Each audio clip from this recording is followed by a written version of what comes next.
is actually going to be the millennials.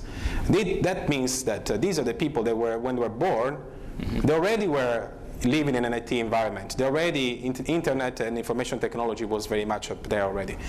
And they're going to be the users on the future technology. They're going to be the developers, and ultimately everything will shift the way we rethink about the urbanization, and in the Middle East in particular, that's not too big of an issue, because the vast majority of people actually live already in cities. So the trend in the rest of the world is to basically get cities get bigger and bigger, and people moving from the countryside to the cities. In the Middle East, if you think about it, everyone lives already in Dubai, Abu Dhabi, Muscat, Beirut, Cairo. I mean, Egypt, for example, there are 2-3 cities, and the vast majority of the population lives already in those places. So urbanization has already taken place in the Middle East before it took place in any other. So they needed to address already some of the issues. Some cities, because we can talk about cities more than countries, perhaps in the Middle East, some cities have been quicker in addressing these issues. And Dubai, I lived in Dubai, and I'm there since 2008. And Dubai, by far, is, I think, one of the countries that, one of the cities that have been able to operate across different levels. For example, one of the big IT conferences in the world, the GITEX. This takes place in Dubai, and I remember, I think just took place a few weeks ago, but I think last year, GITEX, the Dubai government had 32 entities, government entities, attending GITEX, showing how the government, with e-government and smart government, is basically helping the society to basically use technology as smart technology. They have, from a transportation point of view, they work on the metro side, and there are Wi-Fi zones. I mean, we're talking about Dubai being, for example, the first Wi-Fi free city in the world. No matter where you are, you can connect to Wi-Fi. All the use of technology is going to be tremendous. So there are certain places that already move forward. Because I believe that notwithstanding the sustainability element, in the end of the day, a smart city is the one that will be able to attract the smart people. And in order to be able to attract the smart people, you need to be, yes, sustainable, but you need to create an environment where the quality of life is of a certain level. And not necessarily all over the Middle East the quality of life is as pleasing as you may expect in other places. So it's important to actually create an environment where academics, schools, but also the entrepreneurs decide to set up and establish their businesses there. So from an SME point of view, small and medium enterprises point of view, initiatives to basically incentivize the private sector across the different businesses to cooperate also with the public sector, to go back to the public-private partnerships. And those are very important and paramount initiatives. So I believe that the millennials are definitely there. And what you see is that 50% of the 20,000 family businesses or private companies in the GCC, they basically produce 85% of the GDP in the GCC, which is not energy and oil-related GDP, are controlled by the first generation. That means there is a lot of new people. A lot of these first generation people are the millennials as well. And they actually find quite often space to operate. And the government needs to help them doing this. Really begin to think about how everything works to respond to this. And I am going to open it up for questions in a couple of minutes, but I want to hit a couple other quick points with Tariq. First, your reaction to this and how you think it's going to shape the way cities and the building. Yeah, I think, again, I can't speak for millennials. I'm a millennial wannabe, so I have to say that for a fact without divulging my yeah, I don't know if you can get on that train. I probably won't be able. It's too late. Yeah, I don't know. But I have to say, so one thing that I think the Arab Spring has shown us is really this whole notion of the frustration of being a consuming society, or societies for that matter, constantly on the receiving side of things. But then here comes social networking all of a sudden that allows you to become a producer on the spot, and I think it was channeled with the wrong energy in the wrong direction to a great extent. And I think part of what we're trying to do as it relates to the millennial, given the thirst for being more on the producing side of those equations, how do you take all of these energies that exist today within the millennial, that thirst of riding the wave of whether it's the internet, the social networking, all of the innovation that takes place out of the West, and channel that into a productive energy so that they can learn and understand what the needs are, whether it's their business, their family business, or starting from nothing, ultimately to growing, to become a global member, a productive global member of the world society.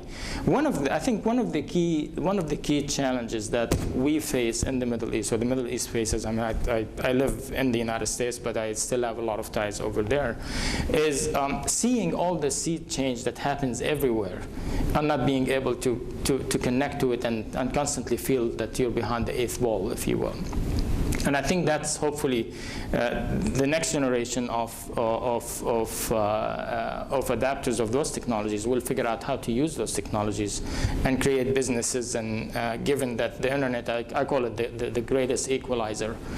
Today, you know, by the way, one of the greatest, and probably I would call it almost a university level value, Google. I mean, anybody anywhere can learn about anything they want at any time they want to learn about it. And just imagine the power of that and what it provides to those that want to figure out how to become productive and producers of that value. Right. In the economic city, especially in Saudi Arabia, because that's one of our immediate focus, we are trying to create a city that really attracts people that want to be different, that want to make a difference, if you will. And we're really not shy about talking about it. If you want to come here and become part of the transformation, the transformative nature of the Saudi economy over the next 10 to 20 years, from just consuming all of the oil produce that comes out of there to now going into downstream manufacturing, this is the place to come. If you want to become the next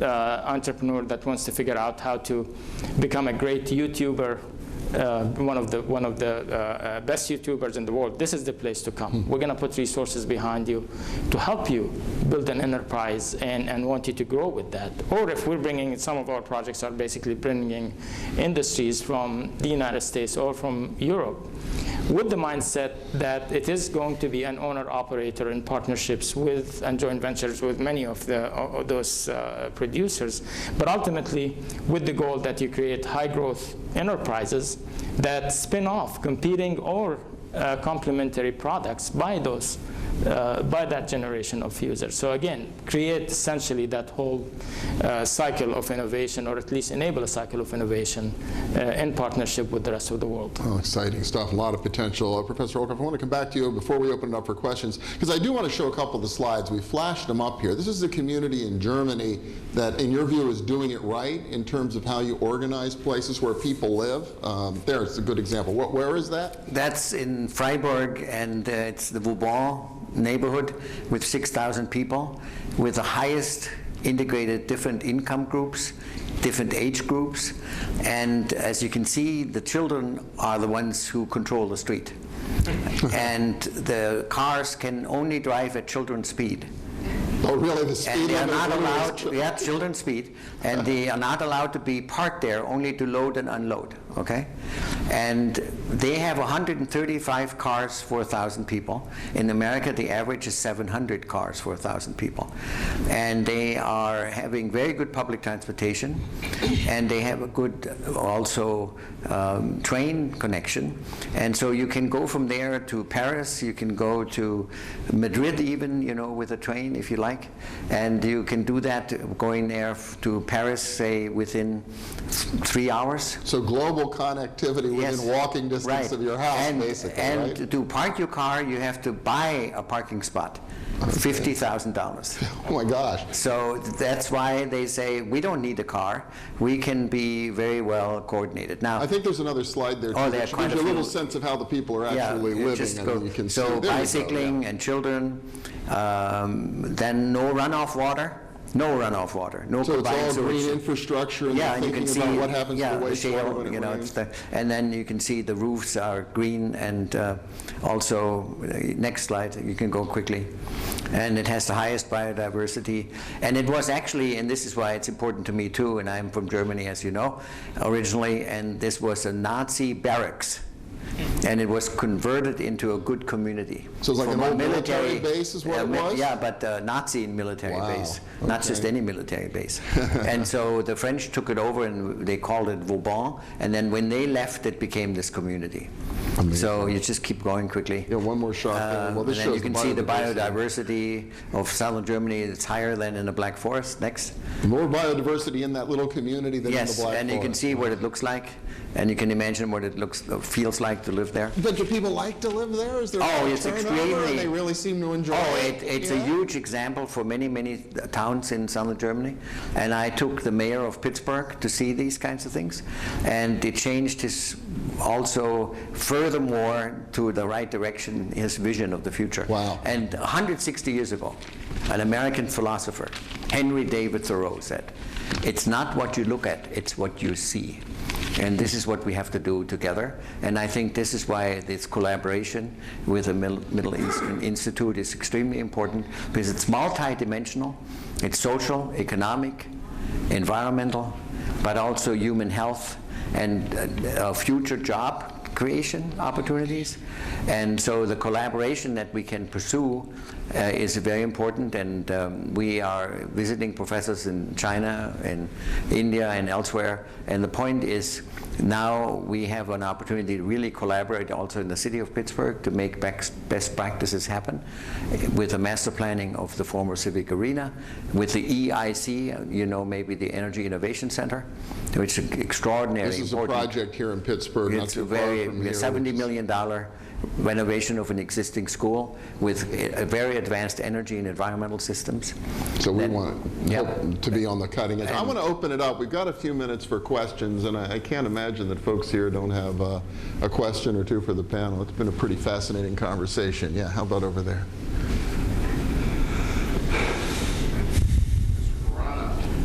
I know that StrateSphere has a project manager who conducts educational workshops in leadership and entrepreneurship. I believe we all know that as much as internet access, technology access can facilitate entrepreneurship, it can also have the opposite effect.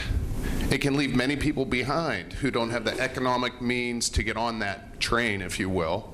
I wonder if you could comment on that a little bit, what efforts or what your observations are along that line, and what is being done to be more inclusive. Thank you.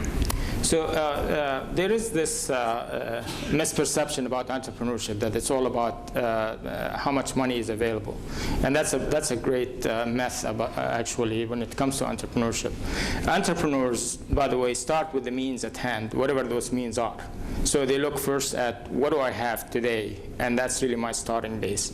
Then the second thing, you look at what kind of network I can tap into, and that's, you know, can I tap into my suppliers, my friends, anybody that can help me get my idea or concept back on the market.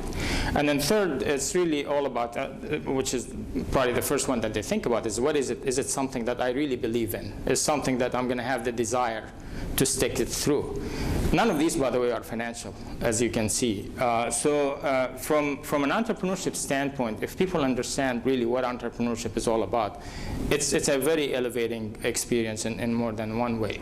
So it's all about what is it, what are my aspirations, and I'm going to go about it. Now, but having said that, you still have to have some base, some economic base to start from. And that's really a lot of what we're trying to enable is streamline and make it efficient for those that want to be entrepreneurs to essentially figure out the path to getting themselves into that mode. But I don't think, I think this whole notion that the bigger problem from a Middle Eastern perspective is culturally, people do not think that you can fail and survive. And so this whole thing about failure is such a deterrent to many of the youth in the region, and that's why they choose to either rely on government for jobs or large enterprises or family enterprises for that matter. And it's all out of fear of failure. And what we're trying to promote is that fail early and fail often, and get up, dust yourself and move on. So I don't know if that addresses your question, but there is an infrastructure of funding. There's plenty of money, especially I can tell you in Saudi Arabia, there's plenty of money. It's not about money and resources. It's what do you do with them. Yeah. If I may, again, the Middle East is not one single place, okay? So even the financing side, takes place in different ways. Some of the countries receive quite a lot of support and help from the multilateral government organizations. The World Bank, IFC, has specific dedicated initiatives in place for some of the countries to help and support the private sector initiatives. The IMF has a dedicated private sector initiative for the world, for the Arab world in general.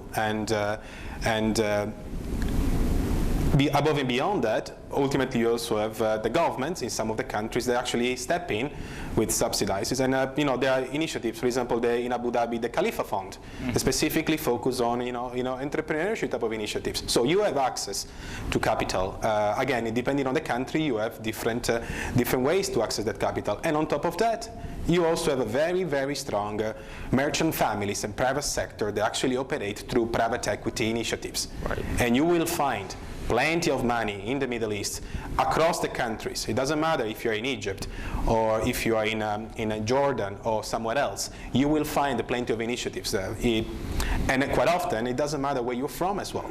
And there are examples of how big entrepreneurs have been able to do this starting from scratch. The Aramex from the transportation point of view.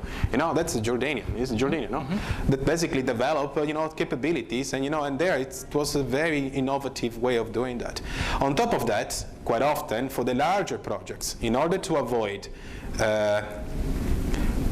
exposing some of these projects to the geopolitical risk, again, the multilateral government agencies, for example, MIGA, the Multilateral Investment Guarantee Agency, is there actually to support some of the big projects in the region to basically mitigate the geopolitical risk that you may have in some of those locations. So definitely financing is not an issue. Yeah. Another question? Maybe we can squeeze in one or two more before we run out of time. Got a hand up over here, and actually just walk past a hand right there. Why don't we go there to save you a couple of steps, and then we'll come over here. Thank you. You got it. Yeah. Right. Thank you. Jeff Compricos with Merck & Company. My question, so in thinking about cities, sometimes we're thinking about sector cities. So for instance, it's kind of become the rage around the world, biopolis, medical cities. And a lot of times the leadership in countries will designate an area, geographic area. That's our new biopolis. That's our new medical city. You should invest there. So that's kind of the hardware, a geography, maybe near the capital city, a major port. Here's the geography. But what I think a lot of us in the different sectors look for is the software. In other words, what is the central government doing on labor laws, taxation, the ability to bring in expat, highly skilled people to transfer technology over time, intellectual property, the legal system. And I was just curious if you had insights for some of us. We share the enthusiasm of countries, let's say Egypt or Algeria or UAE. We're going to have a biopolis, a medical city, but then kind of a lag or a gap between the supporting laws, the regulations that would enable us to capture or to take advantage of that opportunity in that medical city, that specific city. So how about that, the soft side of infrastructure development, and you've got 2 minutes. All right, so I have to tell you, just like we have in this country, if you want anything to not work, then go to government to solve it, right? So it's the same problem everywhere. And I think a lot of times, at least from our perspective, and especially as we work through King Abdullah Economic City, which is, by the way, is a private enterprise. It's a publicly traded company that's developing a city of Washington, D.C. It's a model that's yet to be tested and yet to be proven, and it's really across multiple industries. But I think it really has to be the job of the private sector and the private enterprises to do that transformation that needs to bring about, if you will, the human capital and the development of the human capital. Now, you need to rely, obviously, still on government to make your life easier as you operate, and that I agree with you. And I think that is still the last frontier of figuring that out. But I still think it has to be left to the genius of the private enterprise to figure out the way around some of those issues. Yeah, well, sorry, Professor, go ahead. Yeah, I just wanted to say, I come back to the private-public partnership. We need to find a way to include the communities themselves, and we need to give them a vision of what the future could be like, because many people are so disconnected that they are not, let's say, aware of what it could be. And the private-public partnership and cooperative agreements are extremely important, because many times the private industry is so stovepiped, and governmental agencies are so stovepiped that they cannot make the integrated decisions. Right. This is a problem we have in the United States and in many other countries as well. Operate in silos, you're not thinking systematically. Instead of doing this, okay? Yeah, Giambattista, I'll give you the last word. And in the silos is exactly what usually happens in cities. They are not integrated or have an integrated platform. And you're absolutely right. However, the infrastructure should facilitate. Again, I live in Dubai, and the international city, media city, humanitarian city, financial city, healthcare city. You're right. There are all these cities. But guess what? Underneath that, from a taxation point of view, first of all, some of these cities are free zone places, so that's already solved. Second of all, from a visa point of view, because ultimately you need to attract the intellectual capital and human capital above and beyond what you may already available in the country. You have a very streamlined process to actually give this visa, and quite often all those cities have their own ways to do that. So it's again integrated. And on top of that, what you need to be able to provide is the element of providing the facilities. And as I mentioned earlier, I believe certain countries have been more successful than others in providing this integrated platform. You can have the silos, but underneath that you need to have an integrated platform which a government level, in cooperation with the private sector, ultimately operates. But it is happening already. So to a certain extent, some of the cities in the Middle East are already smart cities. Wow. Fascinating stuff. How about a round of applause for our panelists? Great to be here with all of you. Have a terrific rest of the conference and day in Pittsburgh. Thanks.